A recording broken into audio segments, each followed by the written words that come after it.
Good morning, everyone.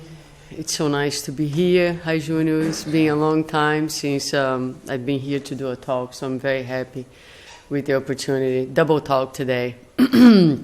So we're going to talk about healing, right? The conception of healing in Spiritism.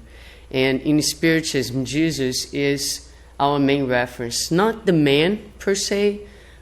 We don't really believe in this Jesus as he's seen, for instance, by our brothers from other denominations as someone who has the power of saving us from the outside, but someone whose life is a reference that if we take into our own lives, brings the salvation, meaning brings peace, brings harmony, brings health. So it's not, we are in Spiritism, we don't seek to adore Jesus as the Savior in the sense that we should adore the man, but he is one of the highest spirit that has been with us, and the one who has been able to live every single word of his teaching. So what makes him a master and a reference, what makes good masters is not like how good we can speak, but it is how good we can live the principles that we are speaking. So we use Jesus as a reference, and we'll be talking about it today. So we, Spiritism is, as most of us know, is very popular in Brazil, so we have a vast literature in Portuguese. This book has not been translated yet. It's called Health and Spiritism. And it's actually written by a number of doctors in Brazil who are also spiritists. So it brings both together, the medical vision and the spiritist vision. It's an outstanding book, and this particular chapter, chapter 8, is written by Dr. André Moreira. And so let's just quickly revisit the concept of health, right? So if I ask you, is everybody healthy in this room today? Is everybody well? Yeah. So we may say yes because none of us has a fever. None of us have a cold. I do, actually, so I'm not so well. But that's our reference. Our reference is whether we are physically healthy or not. But according to the World Health Organization, for a long time, the definition of health has been expanded way beyond physical health. So as we look here, they have defined it as a dynamic state of complete physical, psychic, and social well-being, and not merely the absence of disease. So I ask you now at this point, is everybody healthy in this room now at this moment? Yeah. Right? So we might think, I'm not sure. And then Spiritism is going to is going to even expand this concept, because now it adds the fact that we are immortal beings. So in Spiritism, we believe in reincarnation. We believe that we have been created simple and without knowledge, but with all the potentialities to be light within us. So all God's powers are within us in the forms of seeds, and the main goal of life is for us to experience, to know, and to live love unconditionally. And so the way we achieve this state of enlightenment is through the experiences of one life after another. So we are here, and if we believe that we have lived in the past, we are here with our unfinished business, emotional business, that we have to resolve. And André Moreira says that the main disease of humanity is not physical, it's moral. That is the main disease. So the main disease is the moral disease that will manifest in the physical body. So the body will absorb the disharmonies of the soul. So any conflicts, any negative feelings that we nurture in our souls, they become diseases. And this is not something that Spiritism talks about only. Science is full of examples, and traditional science, not the more alternative science. Traditional science talks about how stress can lead to a number of diseases and imbalances in the body. The same way, resentment, hate, anything that's unresolved and stays with us, bothering us, if we don't attend to it, it can become a physical symptom. The Spirit Emmanuel has defined health as the perfect harmony. Let me see if I can get, here it is. Perfect health is the harmony of the soul. So here we have another expansion of this concept. So if you are in peace, right? So if your thoughts, your feelings, and your actions are in line with love, if you are socially in your relationships, you are relating well, if you put your head in the pillow every night and you think by the end of the day, no one has anything to say against me, and I don't have anything that is bothering me, I feel like all my behaviors and feelings were in line with love, then you're very healthy. Even if the physical body sometimes is still showing some signs of cold or something like that, but the soul is in peace. That is a true state of health. There is a lot of people running marathons. They're very sick inside. And there's a lot of people lying in hospital beds. They're in a very strong healing process and in tremendous amount of peace because they have a full understanding that God is in charge. And anything and everything that happens in our lives is with the purpose of promoting spiritual healing.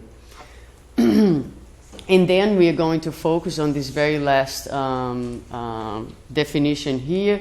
Health is the real connection creature-creator, and illness is the temporary state contrary to this fact. I love this. So, the more that we are connected to God, the more that we are connected to the source of life, of love, the more healthy we are. So, in the universe, everything vibrates in harmony because everything is in line with love. The human beings are the only one who cries. Why? Because different from all the creation, we have free will. And we make choices every minute. And some of our choices are not in line with love. Every time we move away from love, we create this harmony within us and outside of us. So the whole purpose of the universe and the way that God works through its laws, like the laws of cause and effect, the law of action and reaction, has one purpose, which is to help us to realign ourselves with love again. That's it. There's no punishment. There is no good and bad. There's this. God created us to learn to love. If we move away from love, the universe will conspire to bring us back to love. And sometimes that might be suffering or things, but that come as a consequence of our own actions so that we can learn what's best for us. So far good? Yeah? Okay. All right, so let's look at, I mentioned that Jesus was the reference, right? So let's see how he healed us. We think him as a master, but we also think of him as a physician, someone who helped healing the souls. So as a physician, he did two things. First, he brought consolation to the person who was right in front of him. And then he would speak to the immortal being. So let's make a difference here between the person and the immortal being. So I was introduced as Dr. Simoes, which actually it only matters for this lifetime here. Once I'm out of my body, I'm Dr. Nothing. I'm just an immortal being, right? And today I am Suzana, but yesterday I was Rosana, and the life before I was Marcos, and who knows who else I have been. So Suzana, who is a physical therapist, who is a professor, only defines me in this present moment. So when I talk about the persona, I talk about the person in this identity that we create when we are in the physical body. So first Jesus will talk to that person in front of him. And then on the second moment, he would go beyond, because beyond all these circumstances that create my identity today exists my immortal being. Who am I? I always like to say that in lectures. Who am I? I'm not Suzana. I'm not a physical therapist. I'm a mortal being. I'm a mortal being with all the experiences that I have, with all that I have learned, and with all the virtues that I have developed, and with all the areas where there's still darkness in me and that I need to attend to. This is who I am. Everything else that is related to matter does not really define me as an immortal being. Okay, so just to make a difference between these two things. So when Jesus would speak to the immortal being, he would propose to us, to each one of us, a changing belief system, a new paradigm of living, right? A new paradigm, different thoughts and feelings that would change our attitude towards life. So, like I said in the beginning, he was a master. So, he was someone who came to teach us about love. And he also taught us that within love there is forgiveness. As a master, it was necessary for him to be crucified, so he could show us that even in the advent of losing his life, he was able to forgive. He loved us so much. And so that's what made him a master. The fact that he preached, he spoke, and he exemplified. So he really revolutionized our lives, because before meeting the message, we live in one way. After meeting the message and understanding the message that he brought to us, we lose our peace, because before, if I would have an altercation with someone, and I would be mad and I would be angry, I would go on with my business feeling that I was right, and that's it.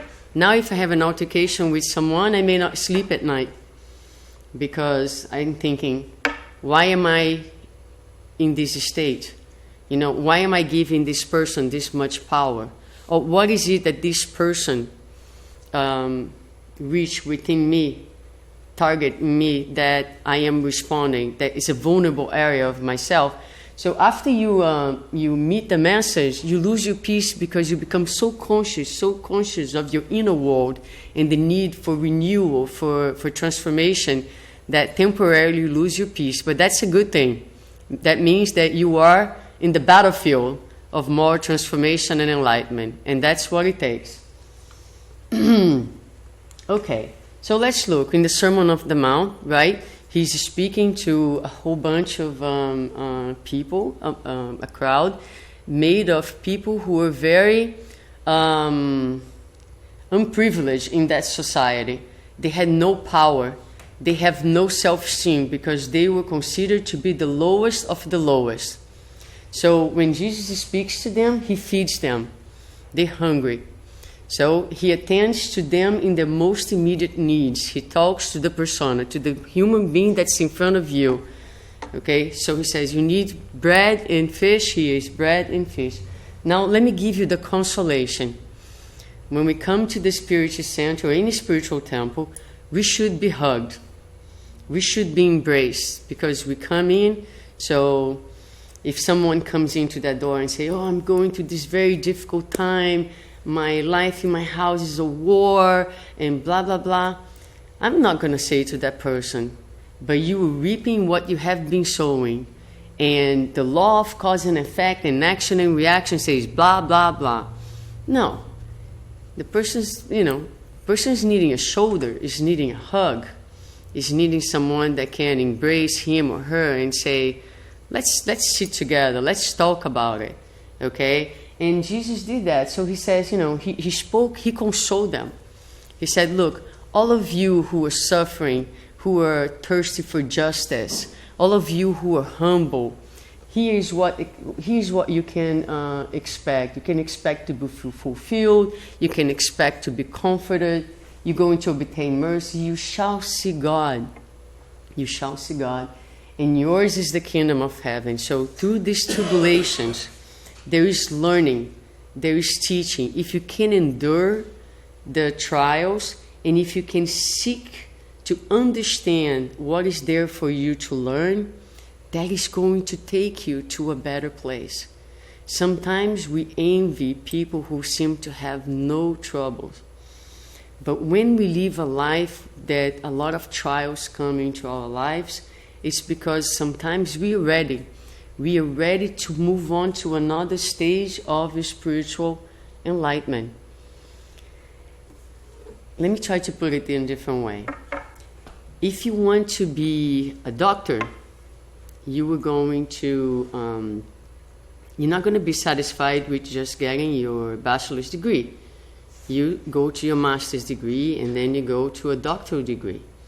So you are taking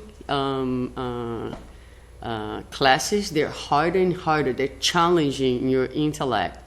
And that's what's going to take. The brain responds to stimulus, to challenges, okay, in order to grow, in order to increase the synapses in the brain, right? You need to be challenged. So no one is going to expect to become a doctor of anything sitting at home and watching Big Brother. It doesn't happen like that, right? So you have to go to school, you have to read boring papers, you have to make a sacrifice. Spiritually speaking, it's the same thing. Right? So if we wanted to be patient, you do your prayer, God, please help me to be, and I have a prayer that talks about that. God, help me to be patient. God listens. And God is going to send you a whole bunch of people who are going to test your patience. So watch out what you ask God. Watch out, because that's how it works. Okay? But so there is no other way. You know what I mean? We're not going to become very patient if we are just surrounded by people who never test our patience. There's no way. So if you want to be those folks that we look and admire in Judaism, in so many religions, there's so many great missionaries that we admire and want to be like them. If we analyze their lives, we are going to be that these people are persecuted. These people are like, they're not understood by the majority, you know, and it is precisely the battle that they undergo that make them the great people that they become. And so it's a contradiction for us to seek spiritual enlightenment and think that our lives are going to be a paradise. It won't happen. But so he brings the consolation, but then he goes on and say, now that I attended to you, that I hug you, that I gave you the bread and the fish, let me tell you something really important. You are very powerful. So now he goes to the second phase, the phase of empowerment. And let me tell you, you are the salt of the earth and you are the light of the world. So Jesus is going to tell you this. You can make a difference. You have the power to become anything that you want to be. You are the salt of the earth. So you, with your renewal, with your different attitude, you are going to bring to your life and to the life of the people who are around you a different taste, a different experience, because that's what the salt does. It gives flavor to the food. We too can give flavor to life by transforming ourselves and by touching the life of others. You are the light of the world. So let it shine, let it come out and benefit. Not only we, in Spiritism, one of the things that we talk about in the process of inner transformation, we should be compassionate with ourselves. So there are many areas in ourselves where there is darkness because we are little children, still speaking spiritually. There are many areas that we are not so aware. And so how do we transform that? Should I cut? Should I deny the areas in me that I don't like? No. You are aware, there's this area, I'm still very impatient, I can't do too well with this. Okay, so you're aware, shed some love in that area, continue to work investing in the virtues. You invest on the positive, that little by little, that positive is going to expand, and there will be light everywhere. And that's how transformation takes place. You don't transform by disliking yourself. You transform by always loving yourself and committing to shed light in every single area of your being where you perceive that there is lack of light temporarily. Okay. So, going back to this statement that we find in John, I'm the way, the truth, and the life. No one comes to the Father except through me, except through my message. There are many ways to go to the light. Spiritism by no means holds the truth, and by no means is the only way. I posted on my Facebook a speech, a TED Talk by a Muslim woman who moved me to tears. The way she speaks about God is no way, shape, or form different the way that I speak. When I heard her speaking about God, I was like moved. And when she spoke about her condition in a very smart, logic, fluent way, she said to the public, when you look at me, what do you think? What do you see? And the media has portrayed our brothers and sisters who are Muslim in such a negative way that whether you want or not, sometimes you develop some prejudice and some separation in your heart. And I felt as I listened to her speak that my own heart melt. Some things that I have in my own heart, some knots got undone speaking to her. Very spiritual woman, very beautiful woman, a beautiful and powerful message. So by no means, when we put this here, it means that we believe that all the great spirits that work in every single religion in the spiritual realm, they're part of one family. One family, they're all working together for the betterment of this planet. Some of them are born in one culture, some of them are born in another culture, to speak to the needs of different cultures and different peoples in different countries. But if you look at the gist of the message, whether it is Jewish, Muslim, and Christian, it's the same. It's a message of love. It's a message of forgiveness. And sometimes what happens is you have these very tiny, small groups who are very extreme, and they make so much noise and make us believe that an entire religion is about that set of 5 or 6 individuals, and creates a lot of problems in the world. But He's the way, the truth, and the life, because His life was a life of love. And that's what we're seeking to experience. So the moral of Christ is a compendium of guidelines for the construction of personal health. And the study of the gospel constitutes a self-healing process. Let me talk a little bit about this. I mean, it's very fair, and we're going to address that people come to the center seeking to be healed from the physical body many times. But the most powerful thing that we can do is teach people how to heal themselves, so they're not depending on anyone, right? So it's all fair that we should help each other in our most immediate needs, just like Jesus did. So we give the energy, we do the energy work. We give the cake and the coffee. We don't give fish and bread here, but we have cake and coffee, right? So we feed the body. We give, we attend to people's most immediate needs. But the most important role of the Spiritist Center is to teach them to take care of themselves, so they are not dependent. What if you move to a place where there's no Spiritist Center and no one to give you passes? What happens? Nothing happens if if you know how to take care of yourself. You can do a self-passes, a healing. All you need to do is put a little water right there and do a prayer, and that's it. The spirits will be there. They will give you the energies that you need. God is listening. So you don't need to go to a spiritual center just for that. You can do that yourself. You can learn how to do that. A lot of people ask me, can you pray for me? Sure, but do me a favor, pray for yourself as well, right? And let's do that together, okay? All right. But, when we go back here, speaking of the self-healing process, which would be going back to the beginning of our talk, this connection of the creature to the creator. So we are completely connected. Our lives are completely in line with love. I don't know about you, but I feel like in my lifetime, I'm not going to be able to reach to this place. It's a process. It's a journey. And so it's going to take time.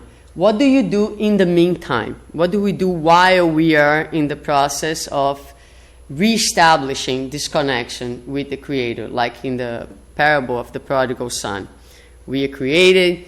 God gives us our inheritance. Here it is. I give you everything that I have. Go ahead and live your life. And we make bad choices and we move away from God, and we end up in the lowest of the lowest positions. At the time of Jesus, over 2,000 years ago, if you're taking care of the pigs, you were nothing. So sometimes that's our path. We go to the lowest spiritual conditions in some choices that we make in our lives. And then one day we understand that even the persons who are the servants in the house father are treated with more dignity than we're treating ourselves. And we decide to do the way back. All of us are in the way back.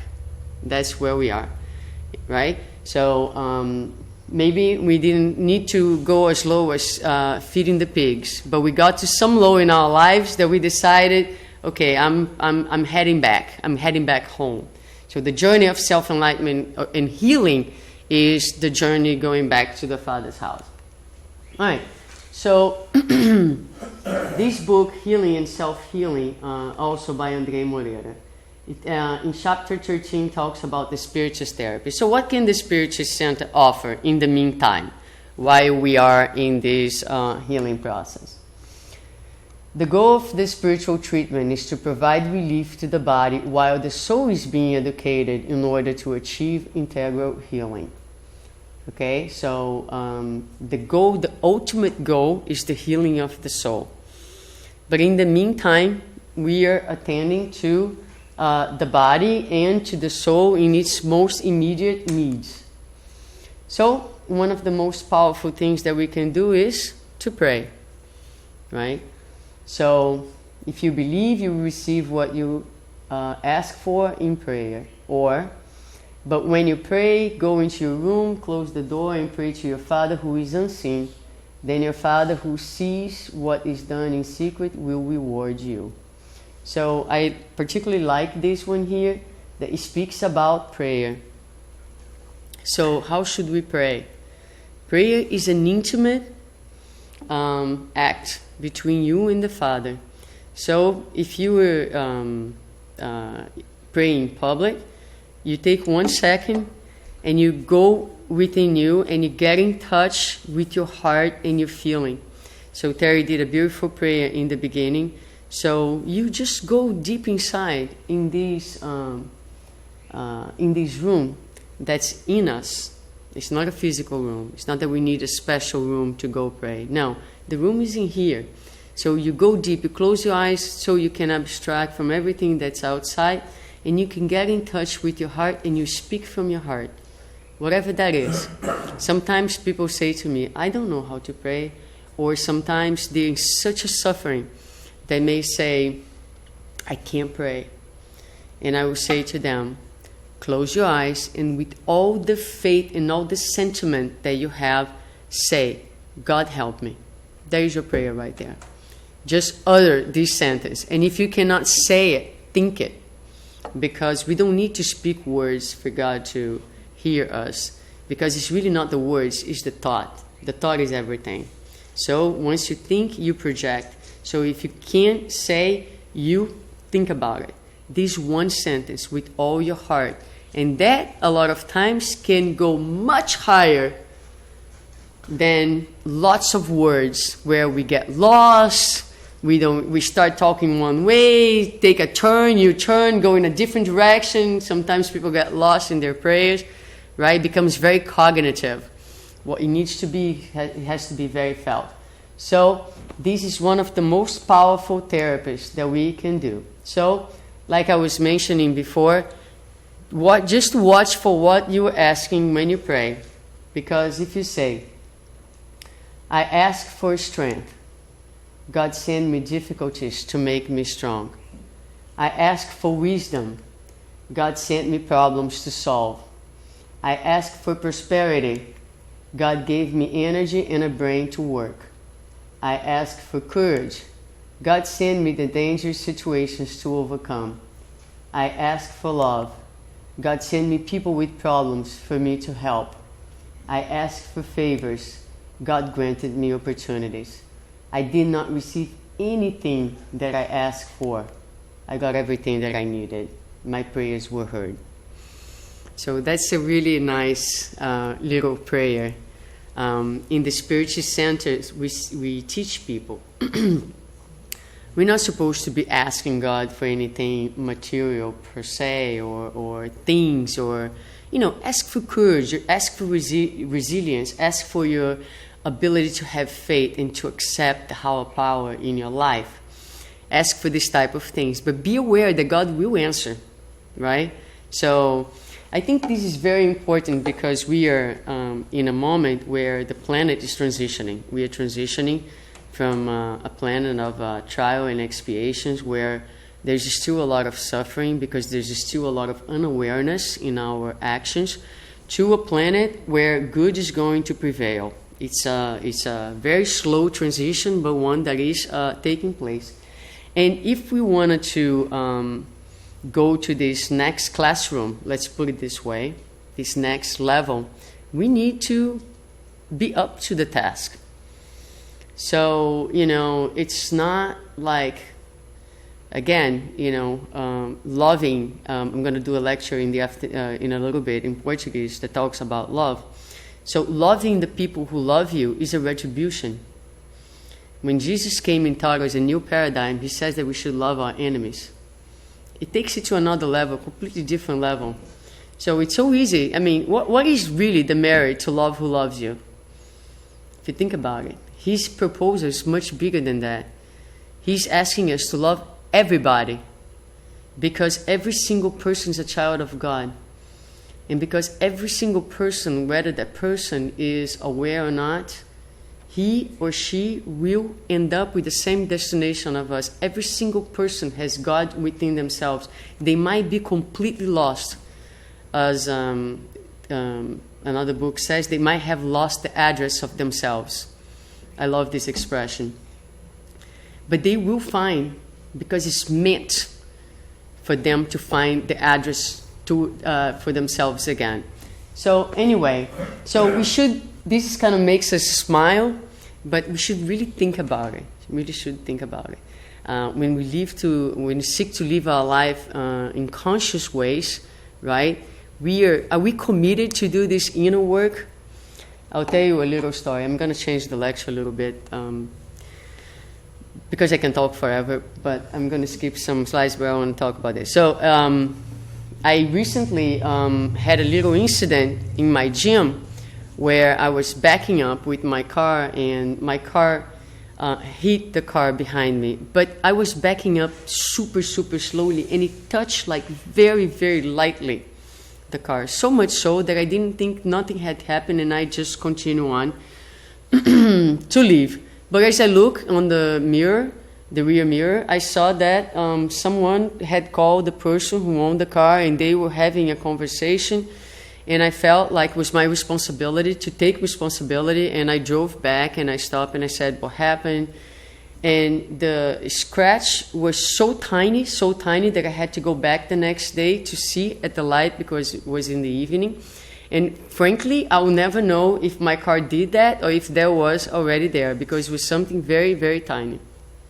And I had just done the previous weekend a lecture on love, and with this idea of expanding love.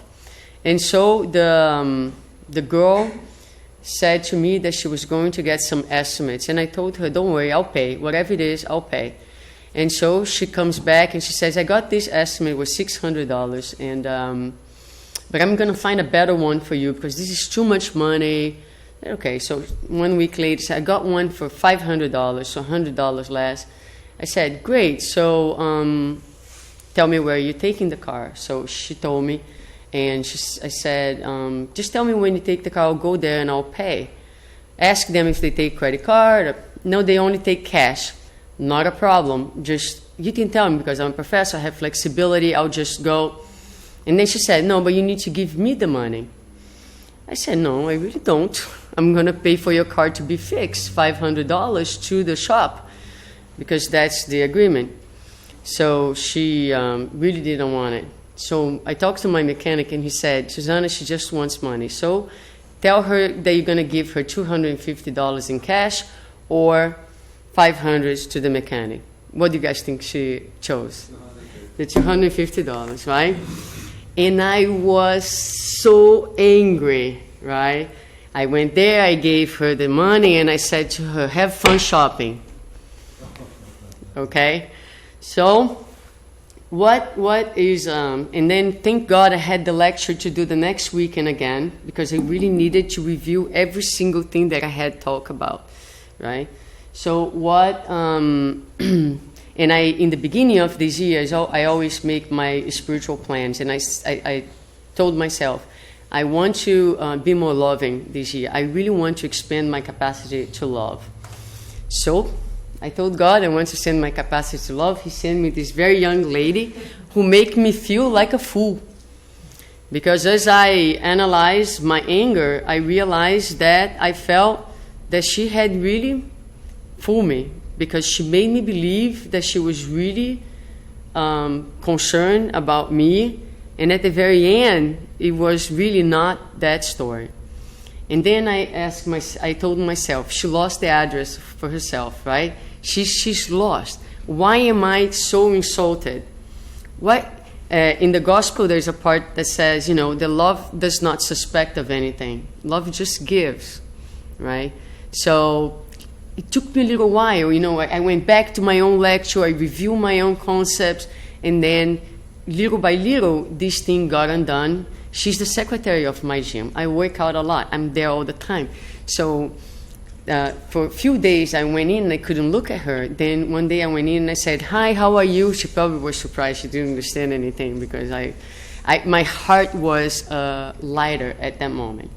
So why did I think of telling this story? For two reasons. One, because that's it. You ask for, you get it, right? So it was a great opportunity for me to expand my capacity to love and to try to look at her to compassion and to understand that my ego was really screaming and that, I had another choice. Why am I giving this so much importance? Why am I feeling so insulted? Every time you're so insulted, that means your ego is screaming. Okay, so it's a time for reflection. Okay, and the next thing is, how does the gospel heals? How does the message heals in the long run? I could have gone on, right, for years, walking to the gym and not talking to that lady. So many people. I told this story to a friend of mine. She said, leave the gym. I said, I'm not going to leave the gym for that reason. She said, I wouldn't go back. She's a secretary. You know what I mean? I have my trainer, I have my friends. I'm not going to leave because of that. But this is the extreme that we can go for nothing. For nothing. Really for nothing. So what happens? You take the gospel and you take the message, and these things get undone. We are not in a point where we won't feel those things. We still have reactions. We're very instinctive. And that's part of our wiring at this moment. But the process of healing and of self-enlightenment is to work on our reason and our feelings to the point that they can override the instincts. And that's in the Spirit's book. It's a question in the Spirit's book. Okay, that's how enlightenment takes place. The instincts are not going to disappear. They're part of our material nature. But the enlightenment allows for reason and feelings to override the instincts. Okay? My time is over. I have so many more slides, but I decided to just take my time and see what would come. And let me just, I'm just going to show you that these books from Andrew Lewis, who is a spirit, has many different many different examples of how prayer works.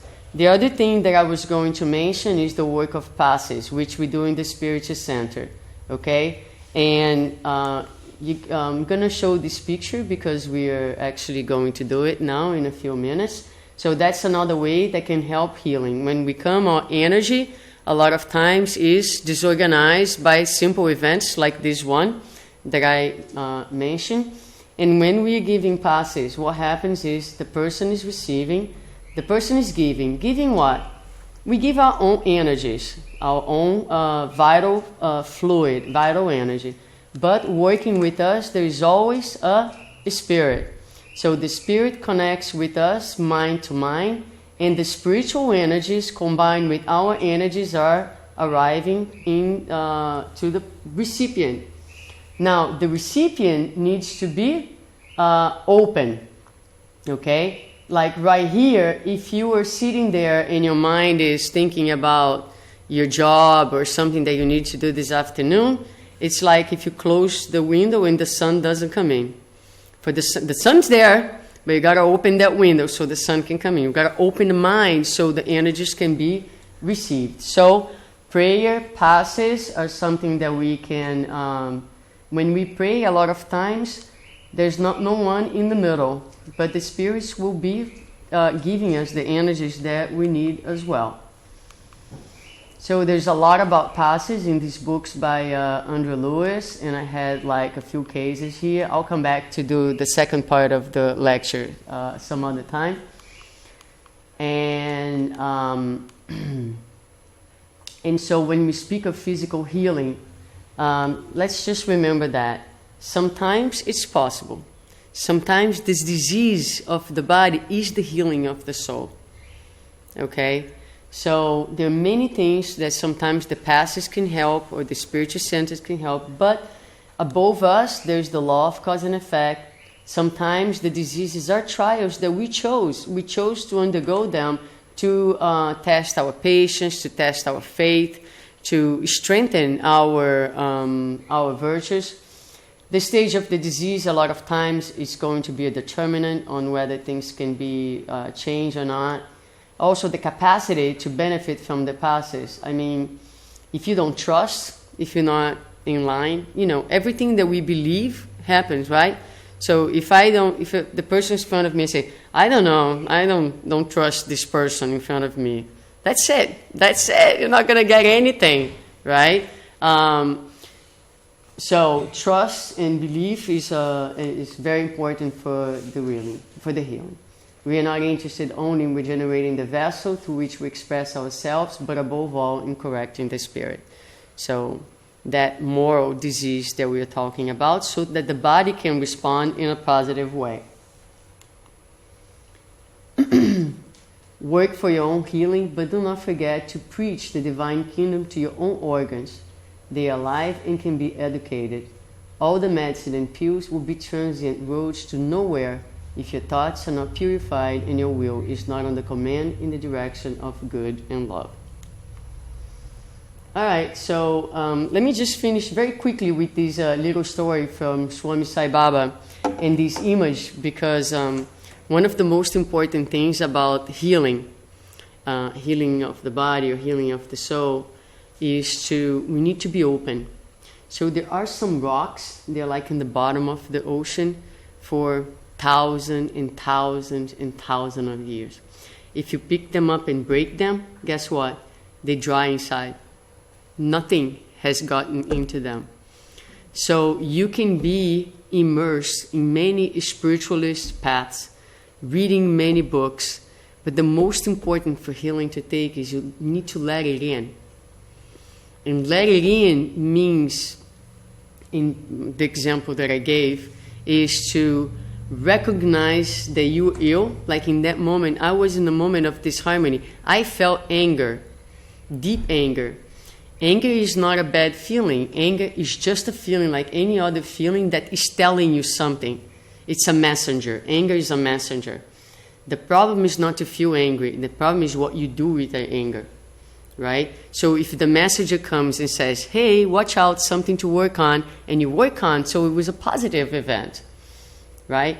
But you have to be willing to open, to let the gospel, to let the light, to let the love in yourself so the healing can take place. All right, thank you guys.